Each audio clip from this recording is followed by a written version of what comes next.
किशमिश का इस्तेमाल अगर किया जाए, बहुत से लोग इसको पानी में भिगो के और वो रात को रख लेते हैं, सुबह उठते हैं तो वो पानी निहार मुँह पी लेते हैं, किशमिश का इस्तेमाल करते हैं। तो एक तो इसके साथ जो हाइड्रेशन होती है आपकी वो बेहतर रहती है, पानी की अच्छी खासी मिकदार आपको मिल जाती है।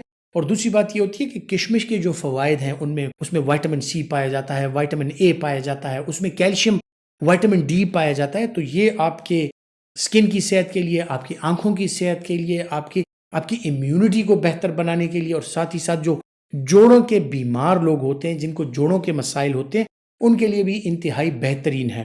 फिर किशमिश का जो पानी अगर आप ये सुबह इस्तेमाल करेंगे तो जो ब्लड प्रेशर के मरीज़ हैं, उनका ब्लड प्रेशर रेगुलेशन जो है वो बहुत बेहतर हो जाता है। जो वज़न कम करना चाहते हैं, वो इसके साथ वज़न में बिल्कुल कमी ला सकते हैं। तो ये एक बेहतरीन चीज़ है अगर आप पानी में भिगो के इसका इस्तेमाल करें। अगर इसको ऐसे ही खा लें, लेकिन पानी में भिगो के अगर आप इसका इस्तेमाल करेंगे तो आपका हाइड्रेशन स्टेटस भी थोड़ा-सा बेहतर रहता है।